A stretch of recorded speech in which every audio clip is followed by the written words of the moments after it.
Torang Petampa Bacerita. Ya, baku dapat ulang di podcast dia Sulut, Torang Petampa Bacerita. Oke. Jadi saya Putri selaku host kali ini dan saya tidak sendiri ya di sini. Saya bersama rekan saya. Saya Jun. Ya, apa kabar kan? Ya, alhamdulillah baik. Bagaimana dengan Putri kabarnya? Alhamdulillah juga. Alhamdulillah ya. Baik. Ya, Torang kembali buka podcast setelah vakum ya beberapa bulan ini. Iya, betul sekali. Oke, kali ini kita kedatangan tamu yang istimewa kan? Iya, siapa ya kira-kira teman-teman? Katanya beliau orang nomor 1 di lembaga layanan pendidikan ini. Ya, benar sekali. Ya, kita berlama-lama lagi nih. Mari saja kita sapa Bapak Munawir Sazali Rajak, SIPM.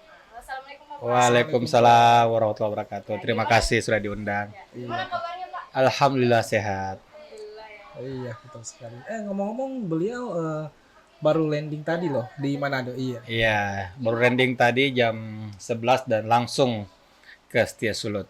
Wah, luar biasa sekali ya. Untuk kehormatan ya Pak. Iya, Kita betul ya. Terima sekali. kasih. Bapak katanya jadwalnya lumayan padat tapi alhamdulillah bisa menyempatkan waktu hadir di sini. Ya. Untuk kehormatan. Kalau boleh tahu Bapak ke Manado dalam rangka apa? Besok itu ada Lokakarya Nasional di Unsrat ya, Oh, iya. terkait UI Green Metric, pemeringkatan perguruan tinggi berdasarkan parameter-parameter sustainability ya dan lingkungan hidup. Jadi saya besok memberikan sambutan di sana bersama Bu Rektor Unsrat seperti itu. Biasa sekali. Iya.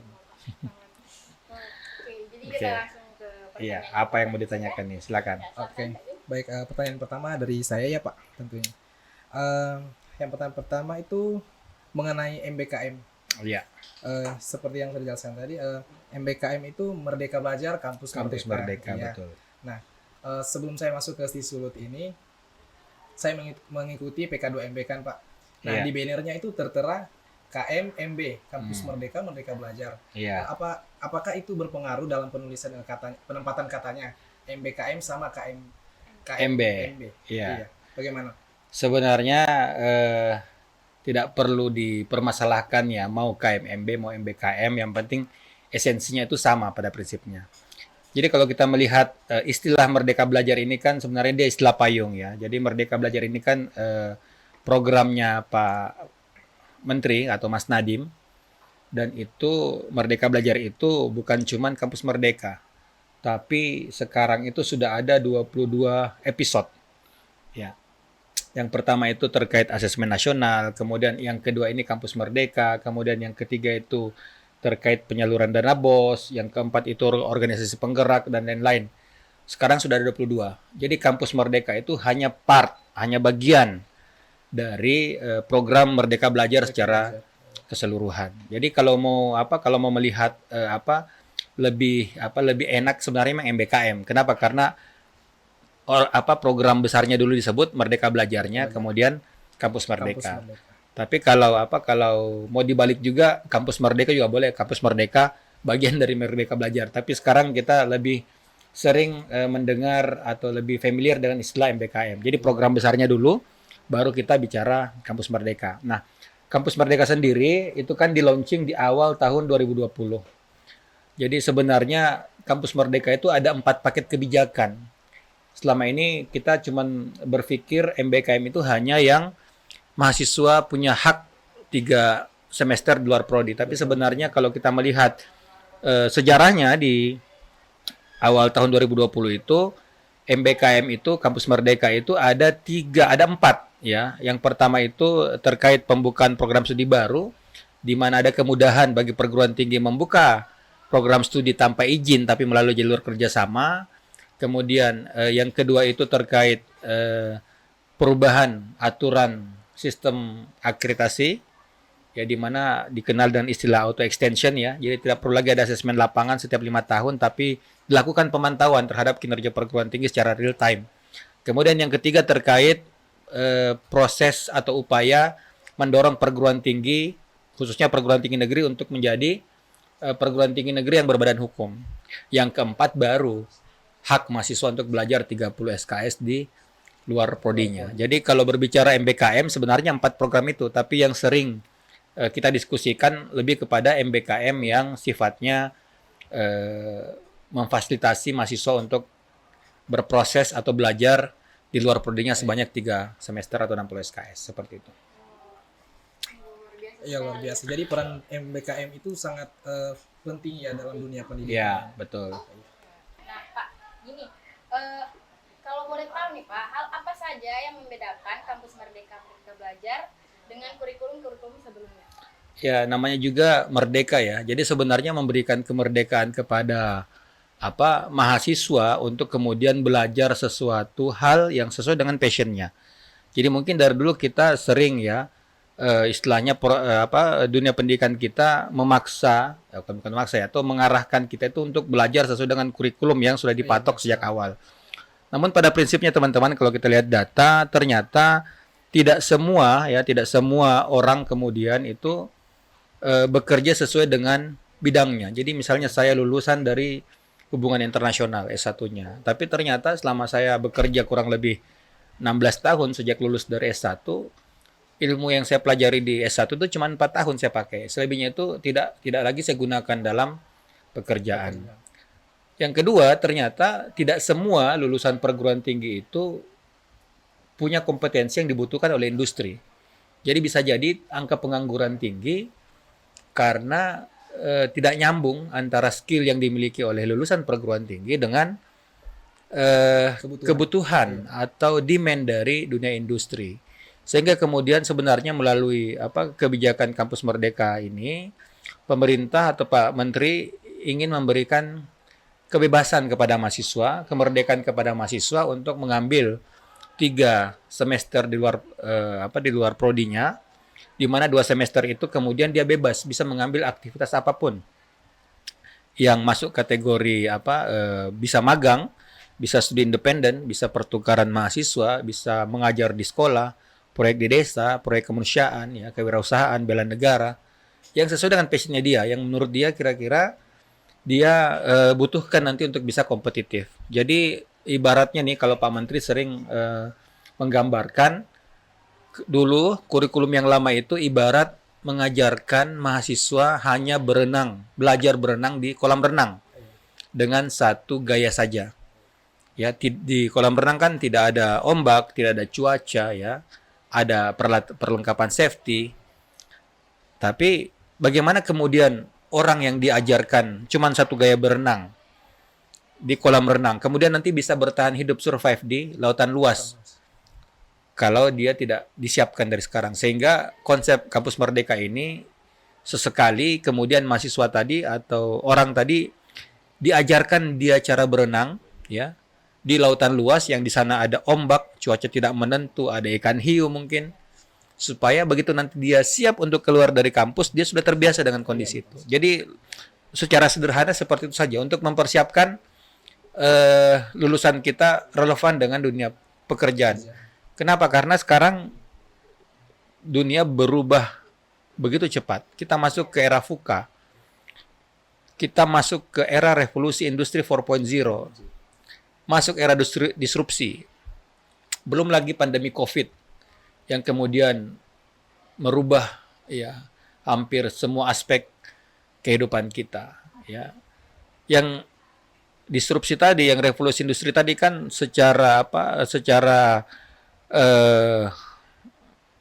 global, ya, itu sudah diprediksi oleh McKinsey bahwa nanti itu akan banyak pekerjaan yang hilang. Kenapa? Karena digantikan oleh mesin dan otomasi, oleh robot. Kemajuan teknologi mengakibatkan biaya produksi mesin robot itu semakin rendah, semakin berkurang, ya, sehingga nanti itu pekerjaan akan hilang dan muncul, kabar baiknya ya, akan muncul banyak pekerjaan baru. Cuman persoalannya belum tentu kita siap mengisi, ya, pekerjaan baru tersebut. Kenapa? Karena nanti itu akan beda sekali bisnis prosesnya. Jadi kalau mahasiswa kita tidak kita siapkan dari sekarang, kita masih hanya mengajarkan cara-cara lama, kurikulum lama, maka bisa dipastikan nanti mereka tidak akan bisa bertahan, tidak akan bisa survive dengan kondisi global yang sekarang. Seperti itu. Itu lebih ke arah situ, memberikan kemerdekaan kepada mahasiswa untuk kemudian memilih dia mau jadi apa, passionnya apa, cita-citanya apa, silakan. Kita memfasilitasi dengan memberikan hak kepada dia untuk mempelajari hal di luar prodinya. Tapi tentu saja ini tidak berlaku untuk semua prodi ya. Ada beberapa program studi yang memang butuh skill tertentu ya, misalnya prodi-prodi kesehatan. Itu mungkin tidak mungkin kita berikan kesempatan yang sama karena mereka butuh skill set yang memang sudah pakem. Spesifik lah. Iya. Tapi kalau untuk yang lain, Pak Menteri sudah sering bilang konten sekarang tidak begitu penting. Tidak lagi penting yang namanya tidak lagi yang namanya hiperspesialisasi. Suatu pekerjaan itu harus membutuhkan multidisiplin atau pendekatan yang lebih holistik. Jadi sebuah profesi itu ya tidak bisa didominasi satu ilmu saja. Seorang arsitek misalnya, dia harus tidak hanya paham basic engineering, tapi dia juga harus paham human behavior supaya dia bisa merancang rumah yang baik. Seorang pengacara, dia tidak hanya harus paham ilmu hukum, tapi dia juga harus paham skill komunikasi. Seperti itu. Jadi sekarang tidak ada pekerjaan yang hanya didominasi oleh satu bidang ilmu sehingga kita memberikan kemerdekaan kepada mahasiswa untuk mempelajari hal-hal lain untuk mendukung ya kompetensi dia seperti itu. Jadi kita kampus Merdeka Iya, membantu betul. ya, karena Ya. semakin hari dunia juga semakin Semakin berubah. Karena betul. apa namanya, kurikulum baru ini dia membedakan tidak hanya kita stuck di aspek akademi saja, tapi Iya. dia berbagai aspek lagi, Meluas. sosial seperti sosial, Iya. budaya seperti itu. Tapi yang ini harus dicatat ya, ini hak ya. Jadi hak itu kan mau diambil mau enggak terserah yang punya hak. Jadi kalau teman-teman juga ya udah Pak saya maunya yang reguler aja ya silakan. Tapi karena ini hak, jadi begitu mahasiswa ingin haknya digunakan maka kampus wajib memfasilitasi seperti itu. Seperti Oke, lanjut. Sekarang saya lanjut ke Iya. pertanyaan berikutnya Pak. Nah, saya mewakili pertanyaan dari beberapa masyarakat. Iya. Sepengetahuan saya juga nih, kampus Merdeka tuh menerapkan siswa berhak memilih tempat mereka belajar atau mereka metode belajarnya dari mana saja nih. Tapi apakah siswa yang memilih untuk tidak belajar atau tidak masuk kelas itu juga termasuk dalam program tersebut, Pak? Nah, ini yang harus diluruskan nih. Jadi bukan tidak belajar. Jadi proses belajar itu pindah dari kelas ke luar. Keluar. Jadi tetap belajar, bukan tidak belajar ya. Jadi yang salah itu kalau kemudian tidak ikut kelas tidak ikut belajar di kelas kemudian ngambil program MBKM, ya itu makanya sekarang teman-teman di istilah SKS itu kan berubah, bukan lagi jam kegiatan tapi jam belajar. Jam belajar. Ya, jadi proses yang diambil di luar kampus itu merupakan proses pembelajaran yang bahkan jauh luar biasa. Karena mohon maaf, sekarang dengan kondisi kemajuan teknologi seperti sekarang ya, mahasiswa itu kan sekarang bisa mendapatkan informasi atau referensi dari mana saja, khususnya dari internet. Iya, jadi dosen memang ada pergeseran dari dia sebagai sumber ilmu pengetahuan, sumber pengetahuan menjadi fasilitator ya, sebagai teman belajar, motivator. Ya, jadi bukan berarti kemudian kalau tidak mengambil kuliah secara reguler di kelas kemudian tidak belajar, enggak. Proses di luar itu juga merupakan proses pembelajaran yang luar biasa. Dia lebih dapat pengalaman yang mungkin ini yang lebih dibutuhkan oleh mahasiswa tersebut untuk bisa survive nanti, untuk bisa kompetitif. Pak Menteri pernah bilang tadi konten sekarang nggak begitu penting. Bukan satu-satunya yang menjadi jaminan seseorang itu untuk bisa mendapatkan pekerjaan dan bertahan di pekerjaan itu. Tapi sekarang yang dibutuhkan lebih kepada skill apa yang dimiliki oleh mahasiswa tersebut. Jadi sekarang proses MBKM itu sebenarnya kan memberikan mahasiswa kesempatan untuk memperkuat skill-skillnya yang sifatnya social skill, soft skill. Kemampuan untuk kolaborasi, leadership, ya, komunikasi, critical thinking, berpikir kritis, complex problem solving. Ya. Yang kemudian itulah yang sebenarnya menjadi tuntutan pekerjaan sekarang. Jadi sekarang dunia industri, dunia usaha, ketika dia merekrut merekrut karyawan dari mahasiswa alumni perguruan tinggi, nggak lagi nanya mana ijazahmu, nggak lagi lihat itu, tapi sekarang kamu bisa apa kompetensi kamu.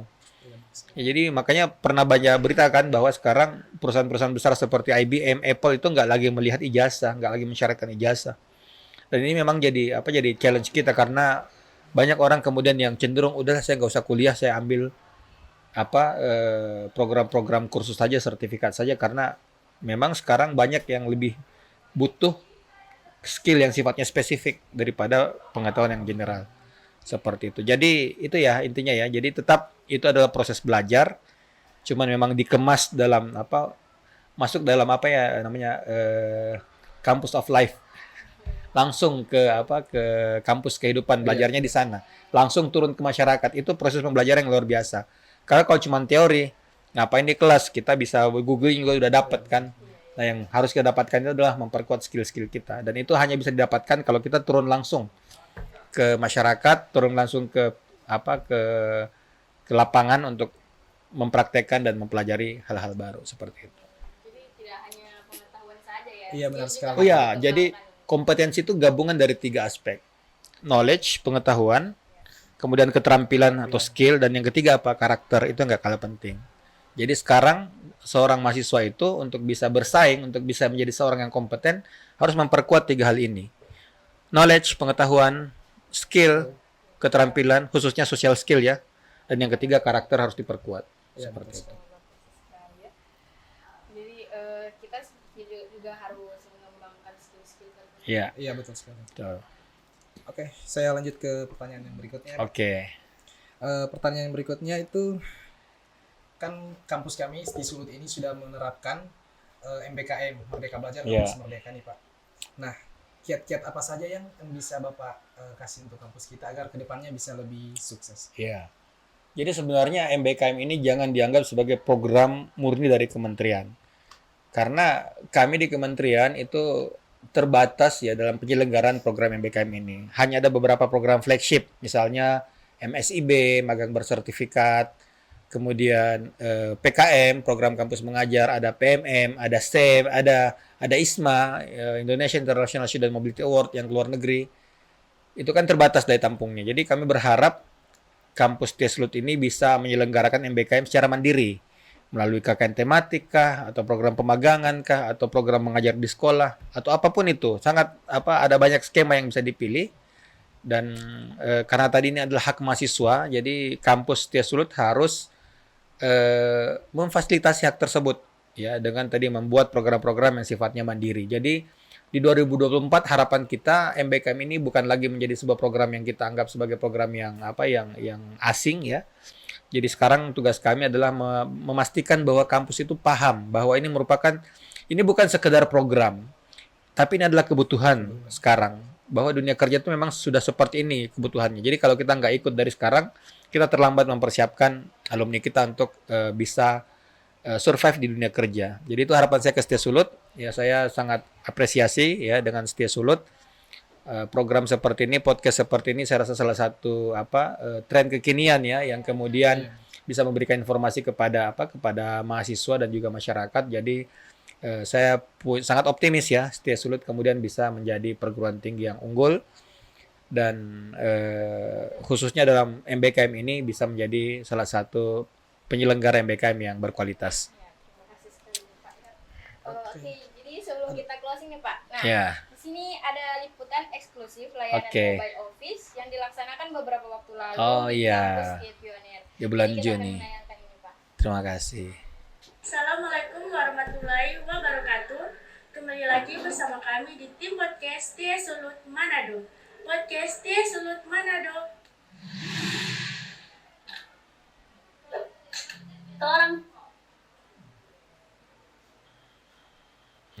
Setia Sulut Manado sedang berada di tempat pelaksanaan pelayanan Mobile Office LLDT untuk wilayah 16 yang berlangsung di Universitas Prisma Manado. Prisma Manado ya. Nah, kali ini kita akan berkunjung untuk ke pelayanan di bidang kemahasiswaan. Yuk. Nah, ini liputan eksklusif loh Pak, yang diliput oleh tim podcast kami secara langsung. Oke. Nah, ini pertanyaan saya nih Pak, Mohon penjelasannya, maksud dan tujuan dari program Mobile Office ini kira-kira seperti apa? Jadi sebenarnya program Mobile Office itu tujuannya untuk mendekatkan pelayanan. Karena kita punya kantor ada di Gorontalo, sementara di Sulut ini ada banyak perguruan tinggi, ada 47 perguruan tinggi swasta, maka kemarin kami datang ke kampus Universitas Prisma itu untuk membawa semua pegawai-pegawai kami yang memberikan pelayanan supaya bisa lebih mudah dijangkau oleh teman-teman kampus di Sulut. Tapi ini adalah program yang terakhir karena ke depan bukan program Mobile Office lagi yang akan kami jalankan, tapi kami akan membuat semacam digitalisasi pelayanan. Jadi nanti mungkin per 2023 Januari sudah aktif sistem kami pelayanan online. Jadi dosen-dosen nggak perlu lagi bertatap muka langsung seperti tadi, tapi langsung tinggal upload dokumen-dokumen persyaratan, kemudian pantau prosesnya, dan nanti begitu selesai tinggal download. Semudah itu nanti. Jadi ini program yang sangat bagus di awal, tapi sudah kita terminate karena kita akan beralih ke sistem yang sifatnya digital. Oke. Biasa sekali ya. Nah, kita akan closing nih Pak. Oke, Saya terima mengucapkan kasih. Terima kasih nih Bapak udah Sama-sama. meluangkan waktu buat hadir di podcast kali ini. Demikian obrolan kita di podcast kali ini. Terima kasih atas semua perhatian. Jangan lupa like, comment, share, and subscribe channel kita. Oke, Luar nanti biasa. baku ulang di podcast dia Sulut. Terang Terang Petampa, Bacerita. Oke. Wassalamualaikum Warahmatullahi wabarakatuh. Waalaikumsalam warahmatullahi wabarakatuh. Terima kasih ya. Terima kasih Pak. Torang Petampa Bacerita.